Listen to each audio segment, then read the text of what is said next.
ফজরের নামাজের পর আম বয়ানের শুরু বিশ্ব ইজতেমার দ্বিতীয় পর্ব। চলছে আমল আকিদার পাঠ, জিকিরে মশগুল মুসল্লিরা।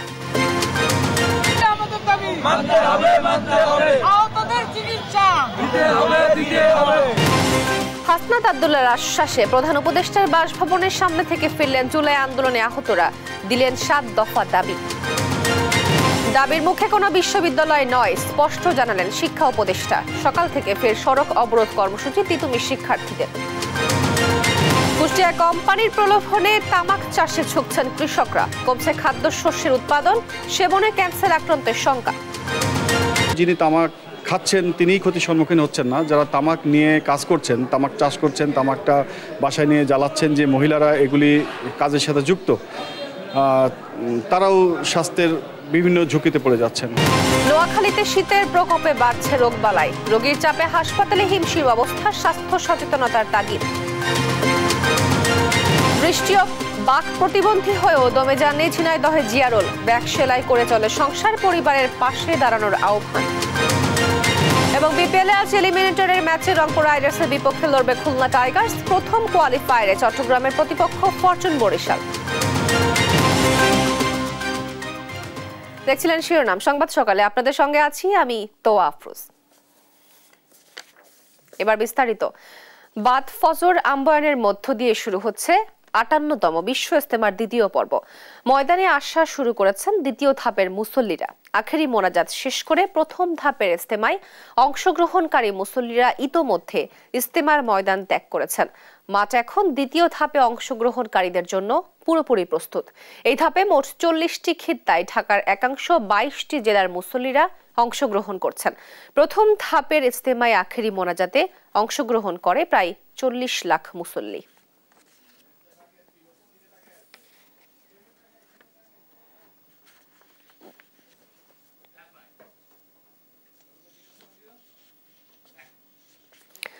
দর্শক, এই মুহূর্তে ইজতেমা ময়দানে আছেন সহকর্মী নিয়াজ মোর্শেদ, আমরা সরাসরি যুক্ত হব তার সঙ্গে।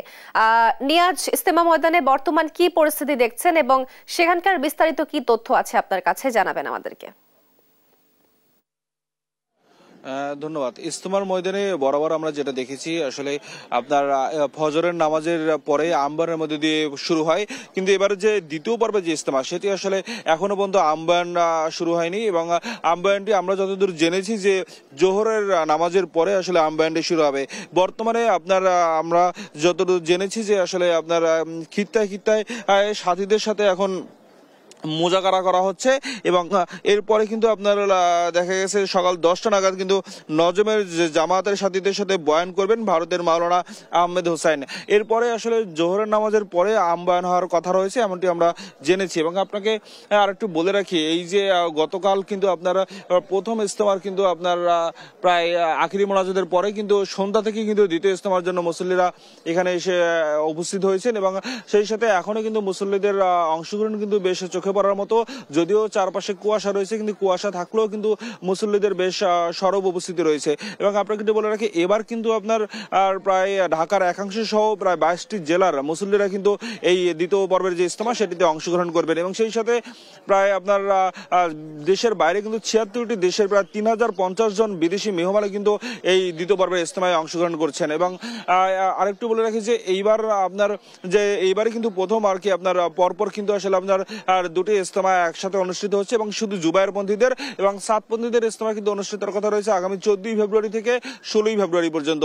এবং এই ইজতেমাকে কিন্তু এবার কিন্তু আপনার এই যে 3050 জন বিদেশি মেহমান, সেই সাথে দেশের 22টি জেলা এবং ঢাকার একাংশের জন্য কিন্তু প্রায় 40টি খিত্তা কিন্তু তৈরি করা হয়েছে এবং সেই 40টি খিত্তায় তারা আপনার অংশগ্রহণ করবেন এবং সেই সাথে কিন্তু তারা খিত্তার বাইরেও কিন্তু আসলে অনেক মুসল্লিরা কিন্তু আসলে উপস্থিত হয়েছেন। এবং আপনাকে আরেকটু বলে রাখি যে আজ এরপরে কিন্তু আগামীকালকের পরে পরশুদিন কিন্তু আপনার যে আখিরি মোনাজাত হবে এবং সেই আখিরি মোনাজাতে কিন্তু আপনার হেদায়েতের বয়ান করা হবে এবং সেই হেদায়েতের বয়ানের মধ্যে দিয়ে কিন্তু আপনার হলো তারা দিক নির্দেশনা দেবেন এবং সেই দিক নির্দেশনা নিয়ে কিন্তু তারা দেশের বিভিন্ন প্রান্তে কিন্তু তারা আসলে আপনার ছড়িয়ে পড়বেন জামাত নিয়ে এবং কেউ এক চিল্লায় বের হবেন, কেউ 3 চিল্লা 2 চিল্লা বা কেউ 3 দিনের জামাতে বের হবেন এবং ইসলামের যে প্রচার রয়েছে এবং সেই সাথে মুসলমানদের যে একত্ববাদে বিশ্বাস আল্লাহ তাআলার প্রতি, সেটি আসলে তারা প্রচারে বের হবেন, এমনটাই আসলে তারা প্রত্যাশা করছেন, এখানে যারা মুসল্লি অংশ নিয়েছেন। এই ছিল আমার কাছে ইজতেমা থেকে সর্বশেষ তথ্য।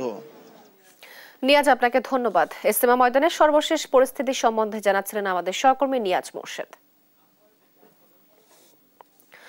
সুচিকিৎসা, পুনর্বাসন ও রাষ্ট্রীয় স্বীকৃতি সহ 7 দাবিতে পুলিশের ব্যারিকেড ভেঙে রাত 12টার পর রাজধানীর মিন্টু রোডে প্রধান উপদেষ্টার বাসভবন যমুনার সামনে অবস্থান নেন জুলাই গণ অভ্যুত্থানের আহতরা।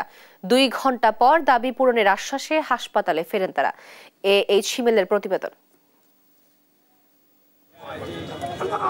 রোববার সকালে রাজধানীর শিশুমেলা সড়কে অবস্থান নেন শিক্ষার্থীরা। পরে সন্ধ্যা 6টায় প্রধান উপদেষ্টার বাসভবন যমুনা অভিমুখে পদযাত্রা করলে সন্ধ্যা 7:30টায় ইন্টারকন্টিনেন্টালের সামনে ভিআইপি সড়কে পৌঁছালে পুলিশি বাধার মুখে পড়েন তারা। এই সময় সেখানে বসে পড়েন ও ক্ষোভ প্রকাশ করেন আন্দোলনকারীরা। হাসপাতাল থেকে আমরা বেরিয়ে রাস্তায়, কিন্তু আমাদের সাথে পর্যন্ত কোনো সাক্ষাৎকারে আসে নাই, কোনো কথা বলে নাই। 31 ডিসেম্বর শেষ হয়ে এখন ভাই ফেব্রুয়ারি মাস, জানুয়ারি শেষ হয়ে গেছে, তাহলে আমার কবে করবে ভাই? ইন্টারকন্টিনেন্টালের সামনে 4.5 ঘন্টারও বেশি সময় অবস্থান নিয়ে রাত 12:30টার পর পুলিশের ব্যারিকেড ভেঙে প্রধান উপদেষ্টার বাসভবনের সামনে অবস্থান নেন আহত শিক্ষার্থীরা। পরিস্থিতি সামাল দিতে সেখানে যান হাসনাত আব্দুল্লাহ। আন্দোলনকারীদের সঙ্গে কথা বলেন বৈষম্য বিরোধী ছাত্র আন্দোলনের এই আহ্বায়ক। এ সময় তিনি জানান, আহতদের দাবিগুলোর বিষয়ে সরকারের সঙ্গে তিনি আলোচনা করবেন। আহতদের দাবি অন্য কোনো সরকার নয়, অন্তর্বর্তী সরকারই পূরণ করবে। স্বাস্থ্য অধিদপ্তরের গেট আমি আপনাকে নিয়ে ভাঙবো, আর কালকে সোমবার, মঙ্গল, বুধ এই উইকের মধ্যে যদি এই ক্যাটাগরি সিস্টেমটাকে পরিমার্জন না করা হয়, এরপরে আসেন আহতদের পুনর্বাসন প্রক্রিয়া সঠিকভাবে বাস্তবায়ন। আহতদের মধ্যে কেউ বিদেশ পাঠাবে, কেউ আউটসোর্সিং এর কাজ দিবে, কেউ যদি কেউ তো পড়াশোনা করতে চায় পড়াশোনা করবে, আবার হেলথ কার্ড দিয়ে দিবে। এই বিষয়গুলো আমরা একসাথে ভাই অবজারভেশনে রাখতে হবে। আপনাদের জন্য যদি কিছু করে কোনো সরকার, এটা এই সরকারই করবে।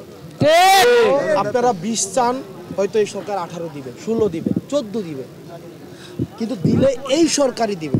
পরে হাসনাতের কথায় আশ্বস্ত হয়ে হাসপাতালে ফেরেন আহতরা। আন্দোলনের কারণে যানজট ও সাধারণ মানুষের ভোগান্তির জন্য ক্ষমা প্রার্থনা করেন তারা। আজকে আমরা যাদেরকে হয়রানি করেছি, সাধারণ জনগণ, আপনাদের কাছে আবারও আমরা ক্ষমা প্রার্থী। আমরা নিজে থেকে করি নাই, আমরা বাধ্য হয়ে এখানে নামার জন্য প্রস্তুতি নিয়েছি, এর জন্য আমাদেরকে ক্ষমার দৃষ্টিতে দেখবেন। শনিবার রাত থেকে আহত শিক্ষার্থীরা সড়কে অবস্থান নিলেও সরকারের দায়িত্বশীল কেউ তাদের সঙ্গে দেখা করেননি বলে দাবি করেন আন্দোলনরত শিক্ষার্থীরা। দ্রুত দাবি না মানলে কঠোর কর্মসূচিতে যাবেন বলে হুঁশিয়ারি দেন আহত শিক্ষার্থীরা।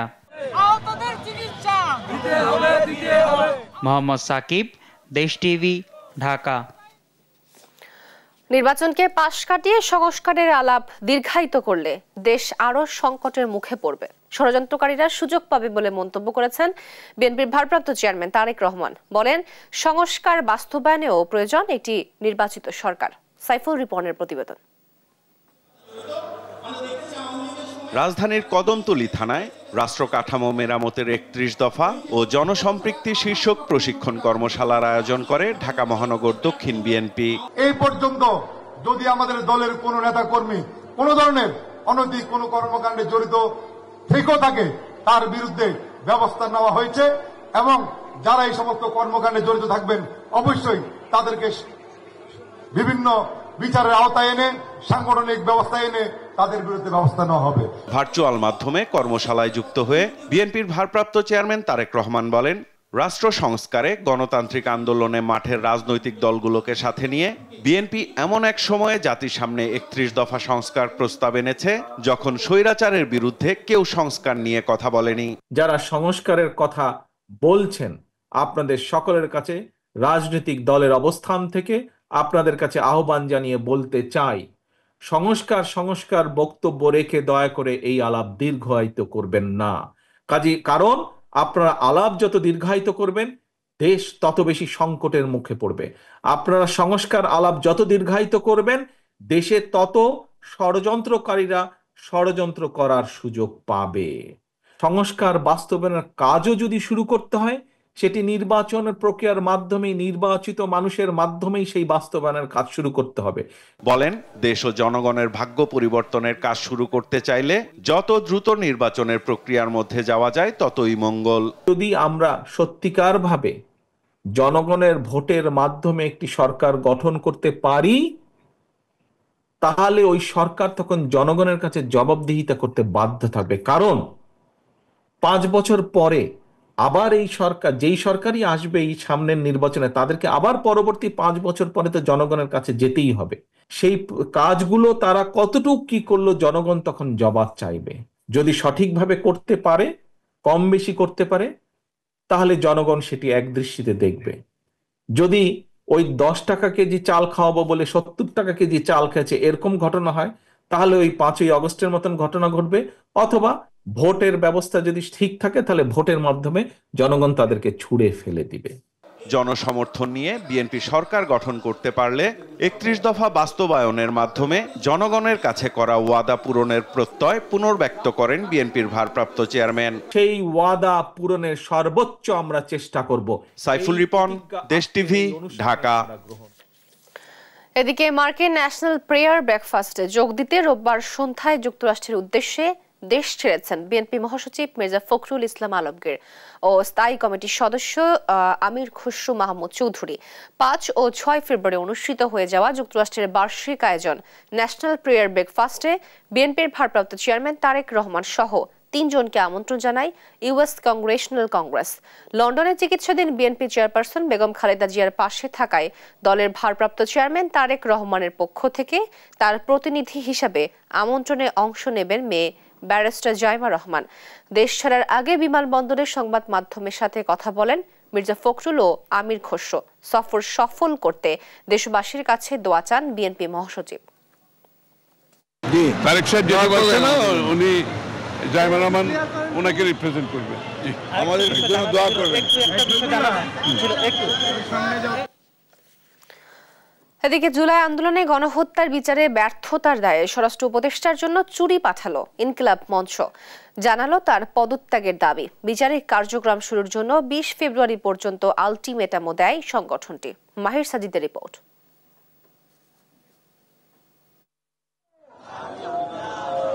জুলাই হত্যাকাণ্ডের বিচারের পরিপূর্ণ রূপরেখা প্রকাশসহ 4 দফা দাবিতে স্বরাষ্ট্র মন্ত্রণালয় ঘেরাও কর্মসূচি দেয় ইনকিলাব মঞ্চ। বিকেলে ঢাকা বিশ্ববিদ্যালয়ের রাজু ভাস্কর্য থেকে বিক্ষোভ মিছিল নিয়ে সচিবালয় ঘেরাও করতে গেলে শিক্ষা ভবনের সামনে তাদের আটকে দেয় পুলিশ। এ সময় বিচারিক কার্যক্রম এখনো শুরু না হওয়ায় ব্যর্থতার দায় নিয়ে স্বরাষ্ট্র উপদেষ্টার পদত্যাগ দাবি করা হয়। উপদেষ্টাকে উদ্দেশ্য করে পুলিশের মাধ্যমে পাঠানো হয় চুরি। বিচারিক কার্যক্রম শুরু করার জন্য 20 ফেব্রুয়ারি পর্যন্ত সময় বেঁধে দেন নেতারা। অন্যথায় জুলাই আন্দোলনের শহীদদের পরিবার ও আহতদের নিয়ে কঠোর আন্দোলন গড়ে তোলার হুঁশিয়ারি দেন তারা। সেই চূড়ান্ত হত্যাকাণ্ডের বিচারের ঘোষণা 20 তারিখের মধ্যে দিতে না পারে 21 ফেব্রুয়ারি শত শত শহীদ পরিবার এবং বুলেটবিদ্ধ আহত ভাইদেরকে নিয়ে আমরা এই ইন্টারিম সুশীল আওয়ামী লীগ সরকারের বিরুদ্ধে চূড়ান্ত আন্দোলনের ঘোষণা করব। এ সময় উপস্থিত সংগঠনটির নেতাকর্মীরা বিগত ফ্যাসিস্ট সরকারের নেতাকর্মীদের সেফ এক্সিট দেওয়ার অভিযোগ করেন। যারা এর সাথে জড়িত তাদের চিহ্নিত করে বিচারের দাবিও জানান তারা। রক্তের দাগ মুছে যায়নি এখনো, কিন্তু আমাদের ক্ষতগুলো তারা শুকায় ফেলতে চাচ্ছে বিভিন্ন অপকর্মের মাধ্যমে। ক্যান্টনমেন্ট থেকে যেই 626 জনকে সেনাবাহিনী সেফ এক্সিট দিয়েছে, তাহলে অবশ্যই তারা এই আওয়ামী লীগের পুনর্বাসন সর্বপ্রথম তারা করেছে। কিভাবে আওয়ামী লীগ, নিষিদ্ধ ছাত্রলীগ সহ অন্যান্য লোকজন যারা ফ্যাসিবাদের প্রত্যক্ষ সহযোগী এবং ছাত্র জনতার উপর হামলাকারী ছিল, তারা কিভাবে এখনো পাবলিক ফাংশনগুলোতে, এমনকি নেভির এই ধরনের প্রোগ্রাম তাদের ছত্রছায়ায় কিভাবে অংশগ্রহণ করে। এ সময় দায়িত্বরত পুলিশ কর্মকর্তারা আন্দোলন না করে দাবি আদায়ের সংশ্লিষ্ট কর্তৃপক্ষের সঙ্গে আলোচনা করার পরামর্শ দেন। যাদের অনেক ছোট ছোট বিষয় আছে বা নিজস্ব স্বার্থ সংশ্লিষ্ট বিষয় আছে, এগুলো নিয়ে সংশ্লিষ্ট জায়গায় কথা বললেই কিন্তু হয়। আবার একেবারে একসাথে যে সবাই সবকিছু আদায় করে নেবে, এটাও এটার ভুল ধারণা, যেটার কারণে এটা হচ্ছে। আর সবার মধ্যে একটা ধারণা যে আন্দোলন করলেই কাজ হয়, এটা থেকে আমার মনে হয় আন্দোলনটা বেশি হচ্ছে। এছাড়া পাবলিক প্রোগ্রামে গণহত্যাকারী আওয়ামী লীগের দোসরদের অংশগ্রহণ নিষিদ্ধ করে সরকারি প্রজ্ঞাপন জারির দাবিও তোলে ইনকিলাব মঞ্চ। মাহির সাজিদ, দেশ টিভি, ঢাকা। দ্বিতীয় দিনে পাঠক বইপ্রেমীদের পদচারণায় জমে উঠেছে অমর 21শে বইমেলা। শিশু চত্বরের পাশাপাশি জুলাই স্মৃতি চত্বর ঘিরেও বইপ্রেমীদের ভিড়। মেলায় আসা অনেকেরই আগ্রহের কেন্দ্রবিন্দু শেখ হাসিনার ছবি সম্বলিত ডাস্টবিন। জান্নাতুল মোহনার রিপোর্ট, জানাচ্ছেন আপন আপু।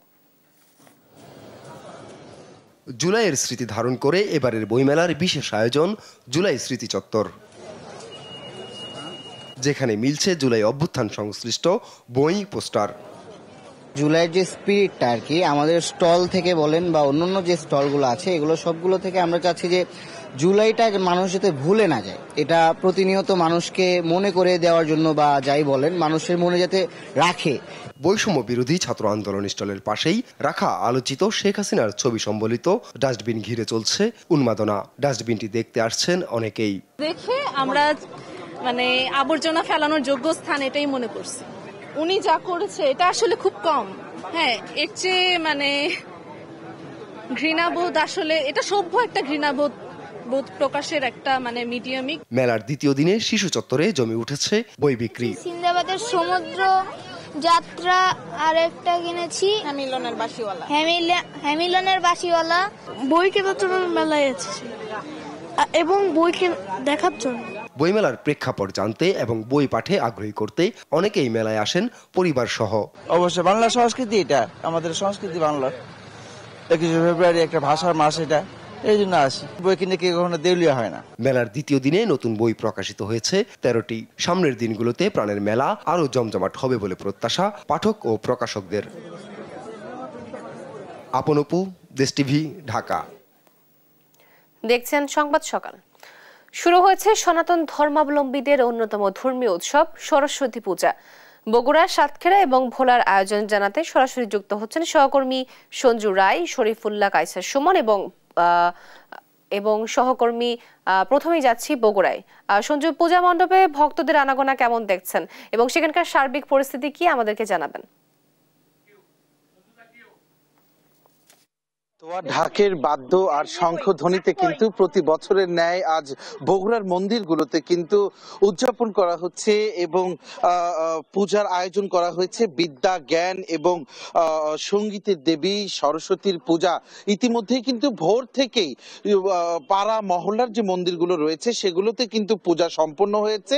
আমি বর্তমানে দাঁড়িয়ে আছি শহীদ জিয়াউর রহমান মেডিকেল কলেজে। এখানে কিন্তু সনাতন ধর্মাবলম্বী যে মেডিকেলের শিক্ষার্থীরা রয়েছে, শিক্ষকরা রয়েছে, তারা কিন্তু প্রতি বছর অত্যন্ত জাঁকজমকভাবে দেবী সরস্বতীর পূজার আয়োজন করে। আর অল্প কিছুক্ষণের মধ্যেও এখানেও কিন্তু অঞ্জলি অনুষ্ঠিত হবে, যার শেষ মুহূর্তের যে আয়োজন তা কিন্তু করছেন পুরোহিত সহ শিক্ষার্থী এবং শিক্ষক বৃন্দরা। আমরা ইতিমধ্যেই খোঁজ নিয়েছি বগুড়া জেলার অন্যান্য মন্দিরগুলোতেও, অধিকাংশ মন্দিরগুলোতেই সকাল 7টার পর থেকে একে একে কিন্তু পূজার্চনা শুরু হয়েছে।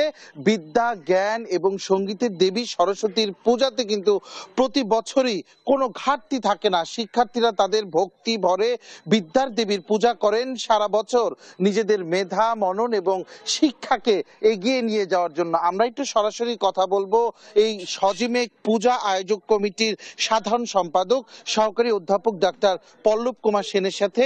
প্রতি বছর তো আপনারা দারুণ আয়োজন করেন, এই বছর কি কি ব্যতিক্রম আয়োজন রেখেছেন আর অঞ্জলি কখন শুরু হবে? ধন্যবাদ সঞ্জু। আমাদের অঞ্জলি শুরু একটু পরেই হবে, যেহেতু সকাল 10টা 27 পর্যন্ত আমাদের পঞ্চমী তিথি রয়েছে। 10টা 27-এর মধ্যে আমাদের শেষ করতে হবে। আজকে আমাদের সারা দিন ব্যাপী আমাদের প্রোগ্রাম আছে, অঞ্জলি হবে, এরপরে বিকালে সাংস্কৃতিক অনুষ্ঠান আছে। এটাই অন্যান্য বারের চেয়ে এবার আয়োজন হয়তো আরো একটু বেশি, আমাদের আয়োজন আরো বেশি। সারাদিন আমরা প্রসাদ বিতরণ করব প্রায় 1000 থেকে 1200 জনের মধ্যে। স্টুডেন্টদের পরীক্ষা চলতেছে, এই জন্য উপস্থিতি একটু কম। পরীক্ষা শেষ হয়ে গেলে অনেকে বাসায় চলে যায়, এইভাবে উপস্থিতি একটু কম, কিন্তু আয়োজন গতবারের চেয়ে আমাদের এবার আরো ভালো।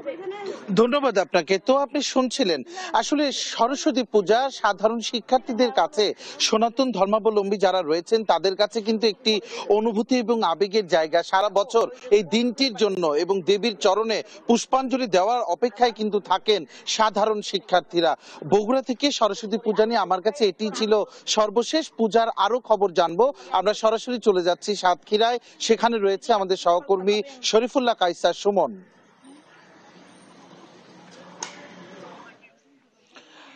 সঞ্জু, বগুড়ার উত্তর থেকে সাতক্ষীরা দক্ষিণ, পূর্ব থেকে পশ্চিম, মা দেবী সরস্বতী, শিক্ষা, জ্ঞান ও ললিত কলার দেবী সরস্বতীর আরাধনায় মেতেছে সারা পৃথিবীর।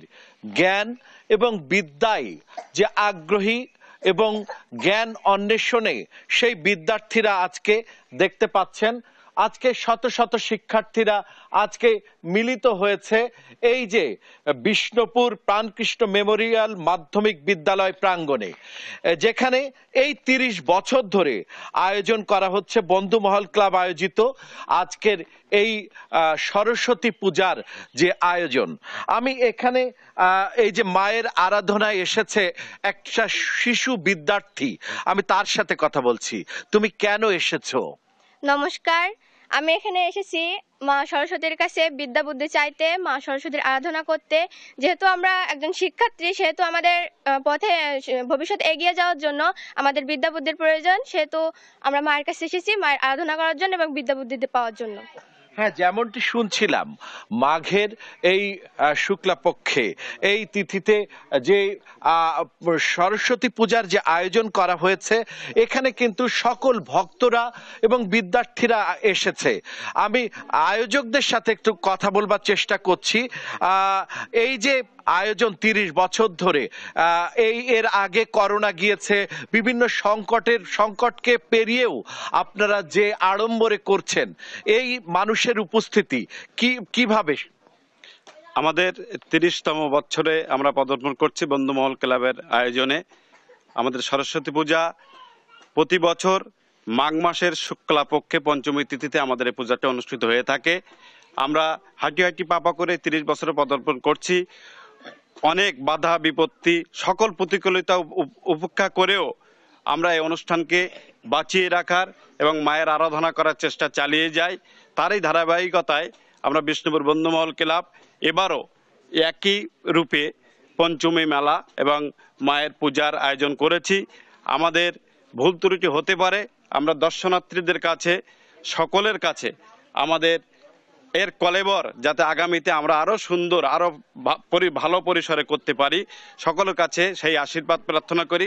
যেমনটি শুনছিলাম তোয়া, যে আজকে সারা দেশেই এভাবে আয়োজন করা হচ্ছে এই মাঠে বিষ্ণুপুর এই প্রাণকৃষ্ণ মেমোরিয়াল এই যে মাঠে, এখানে কিন্তু দুটি ক্লাব পাশাপাশি, এটি ৩০ বছরের, পাশে প্রান্তিক সংঘ সেটি ২২ বছর ধরে উদযাপন করে আসছে, মা সরস্বতীর আরাধনা করে আসছে।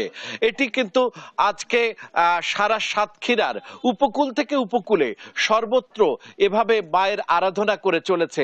সবার আগ্রহ যে জ্ঞানের শীর্ষে, বিদ্যার শীর্ষে যাতে এই প্রজন্মে থেকে প্রজন্মের শিশুরা এবং বিদ্যার্থীরা পৌঁছতে পারে।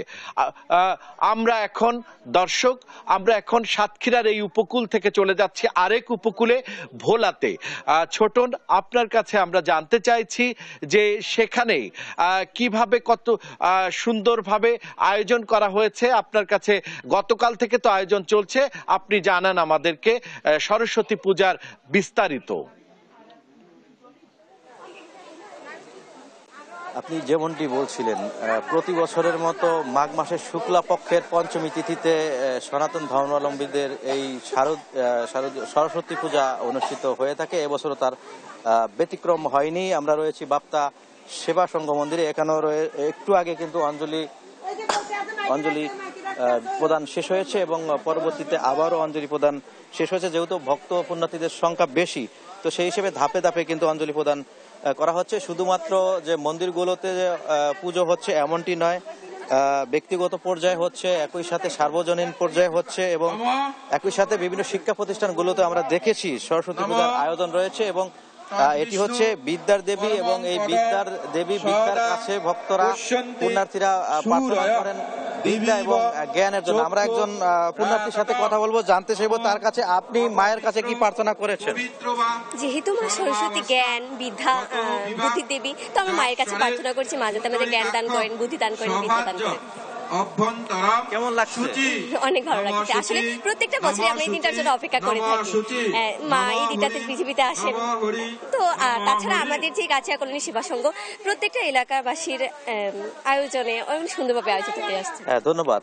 যেমনটি শুনছিলেন, আসলে অঞ্জলি নিতে পেরে এবং এই পূজায় অংশগ্রহণ করতে পেরে কিন্তু ভক্ত পুণ্যার্থীরা কিন্তু অনেকটাই সন্তুষ্ট, অনেকটাই তারা খুশি। এবং আমরা দেখেছি অন্যান্য যে মন্দির রয়েছে এবং শিক্ষা প্রতিষ্ঠানগুলো রয়েছে সেখানেও কিন্তু ভক্ত এবং পুণ্যার্থীদের ঢল নেমেছে। এবং যেহেতু সরস্বতী বিদ্যা এবং জ্ঞানের দেবী, সেখানে শাস্ত্রে রয়েছে তিনি যেহেতু জ্ঞান দান করেন, এজন্য কিন্তু যারা ভক্ত রয়েছেন তারা কিন্তু অধিক জ্ঞান অর্জন করতে পারবেন এবং তারা সুন্দরভাবে বসবাস করতে পারবেন এবং তাদের যে বিদ্যার যে আলো সেটি কিন্তু সর্বত্র তারা ছড়িয়ে দিতে পারবেন। তো এ ছিল আমার কাছে ভোলাতে যে নানা আয়োজনে সরস্বতী পূজা চলছে তা নিয়ে সর্বশেষ তথ্য। ফিরে যাচ্ছে স্টুডিওতে তোয়ার কাছে। সনাতন ধর্মাবলম্বীদের অন্যতম ধর্মীয় উৎসব সরস্বতী পূজার আয়োজন সম্বন্ধে বগুড়ার সাতক্ষীর এবং ভোলা থেকে জানাচ্ছিলেন বিস্তারিত আমাদের সহকর্মীরা।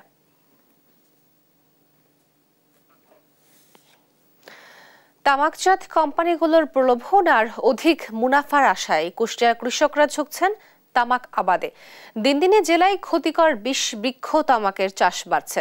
এতে কমছে খাদ্যশস্যের উৎপাদন আর শঙ্কা দেখা দিয়েছে খাদ্য ঘাটতিরও। চিকিৎসকরা বলছেন তামাকের কারণে ক্যান্সার সহ নানা রোগে আক্রান্ত হচ্ছে মানুষ। তবে তামাক চাষে কৃষকদের নিরুৎসাহিত কাজ করার কথা জানায় কৃষি বিভাগ। ইরফান আনার ক্যামেরায় কুষ্টিয়া থেকে নাহিদ হাসান তিতাসের রিপোর্ট।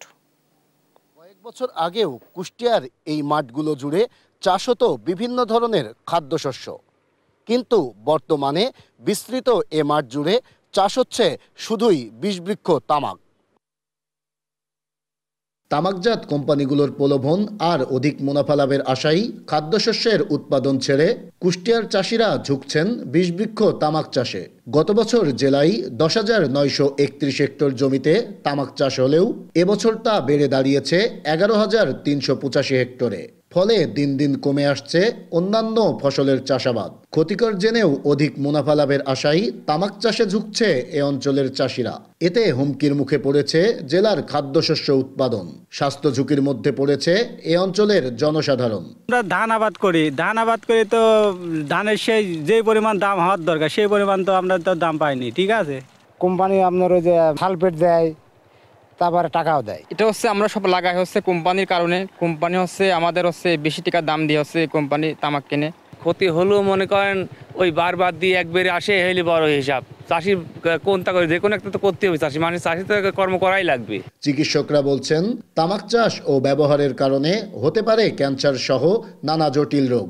দ্রুত এ তামাক চাষ নিয়ন্ত্রণ করা না গেলে দীর্ঘমেয়াদী স্বাস্থ্য ঝুঁকিতে পড়বে এ অঞ্চলের কৃষক পরিবার ও জনসাধারণ। যিনি তামাক খাচ্ছেন তিনিই ক্ষতির সম্মুখীন হচ্ছেন না, যারা তামাক নিয়ে কাজ করছেন, তামাক চাষ করছেন, তামাকটা বাসায় নিয়ে জ্বালাচ্ছেন, যে মহিলারা এগুলি কাজের সাথে যুক্ত, তারাও স্বাস্থ্যের বিভিন্ন ঝুঁকিতে পড়ে যাচ্ছেন।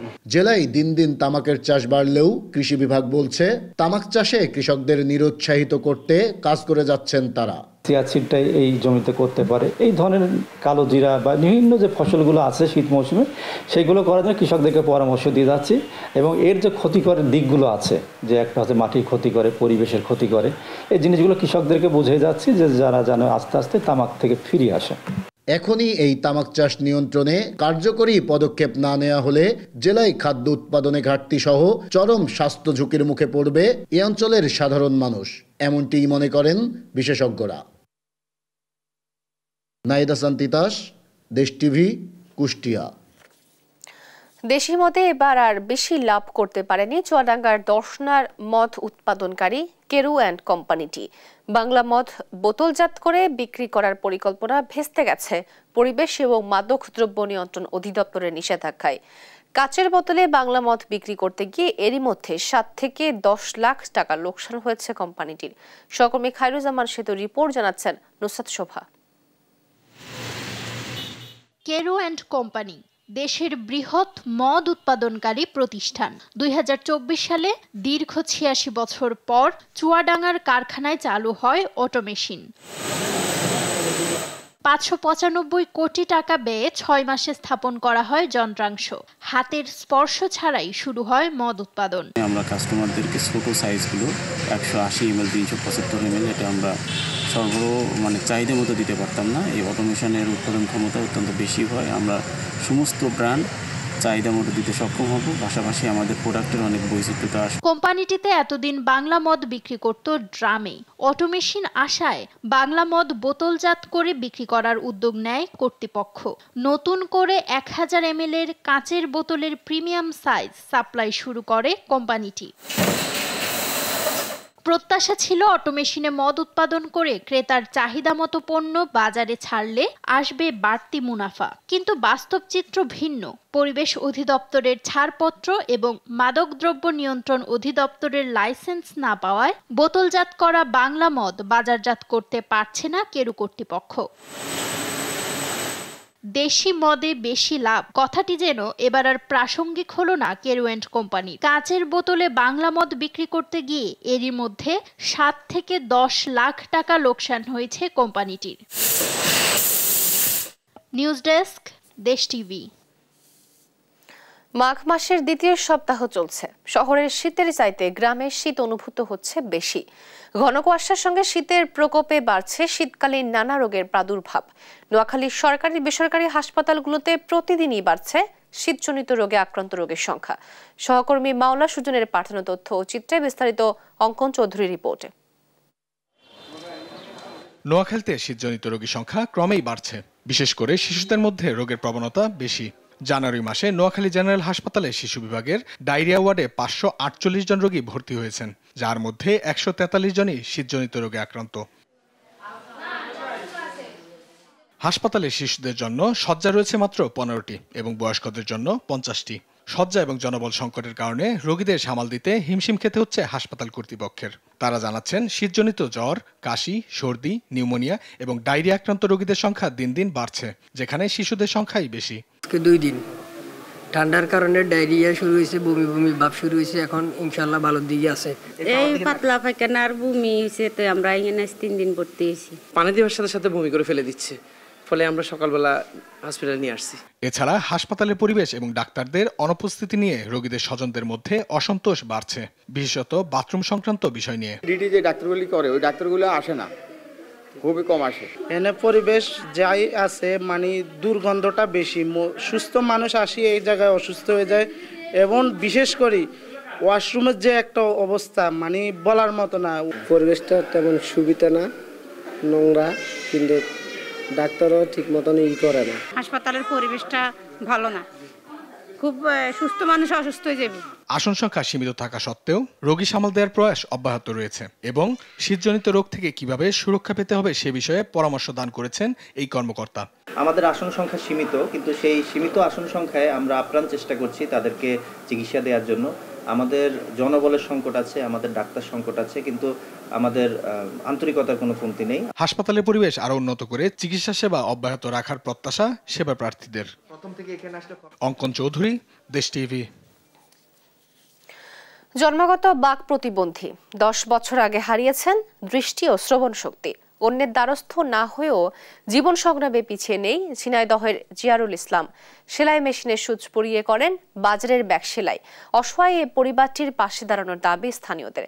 মেহেদি হাসান সবুজের পাঠানো তথ্য ছবিতে সালমা জাহানের রিপোর্ট। বলতে পারেন না কথা, শুনতে পান না কানে, এমনকি দেখতে পান না চোখে, তবুও থেমে নেই ঝিনাইদহের কালীগঞ্জ উপজেলার হেলাই গ্রামের জিয়ারুল ইসলামের জীবনযুদ্ধ।